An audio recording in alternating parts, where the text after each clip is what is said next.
আসসালামু আলাইকুম। Dish scheduling এর সি স্ক্যান শিডিউলিং অ্যালগরিদম সবচেয়ে সহজভাবে বুঝতে আমি এমএস সাকিব আছি আপনাদের সাথে।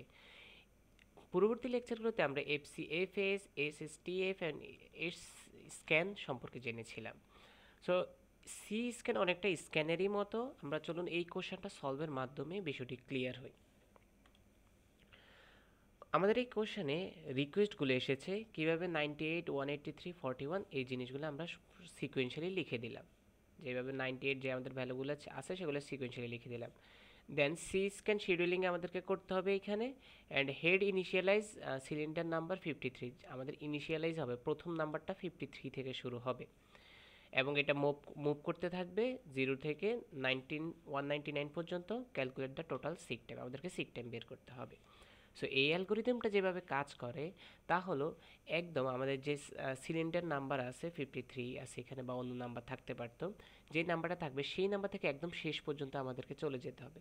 বিষয়টা কেমন, আমি 53তে আছি তো 65, 67, 98, 122, 124, 183, 199, এভাবে করে আমাদেরকে একদম শেষ পর্যন্ত চলে আসতে হবে। এরপরে আমাদেরকে যা করতে হবে তাহলে একদম প্রথম মানে 0 পয়েন্টে চলে যেতে হবে।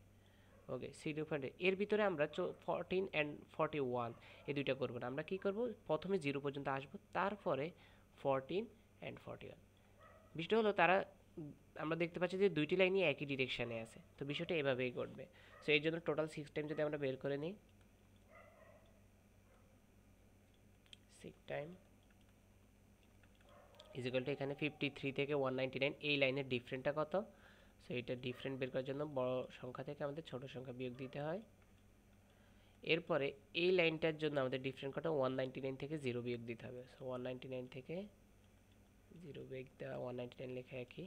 এরপরেও আমাদের এখানে 0 থেকে 41 পর্যন্ত আছে। সো 41 থেকে 0 বিয়োগ দিব, 41, হ্যাঁ 41। ওকে, সো এটা যদি আমরা ক্যালকুলেটরে উঠাই তাহলে আমাদের রেজাল্ট আসবে 386। সো এটা খুব সহজভাবে আমরা সলভ করে ফেলতে পারি। সো এটার কিছু ডিসঅ্যাডভান্টেজ অ্যান্ড অ্যাডভান্টেজ আছে। সো অ্যাডভান্টেজগুলো কি, সো এটা হলো provides better performance as compare to স্ক্যানের থেকে এটা বেটার পারফরমেন্স দেয়। And does not lead the starvation lead করে না। অ্যান্ড লো ভ্যারিয়েন্স, এটার মধ্যে ভ্যারিয়েন্স কম থাকে। ভ্যারিয়েন্সটা তো আমরা আগের লেকচার দেখলে বুঝতে পারার কথা। ভ্যারিয়েন্স হলো আমাদের দেখা যায় যখন একবার এইদিকে একবার এইদিকে একবার এইদিকে এভাবে হলে আমাদের ভ্যারিয়েন্স বেশি হয়। কিন্তু আমাদের এই অ্যালগরিদমগুলোর ক্ষেত্রে দেখা যাচ্ছে যে হয় একবার এইদিকে যাচ্ছে, আরেকবার এইদিকে যাচ্ছে, সো ভ্যারিয়েন্সটা কম হয় আর কি। সো লো ভ্যারিয়েন্স।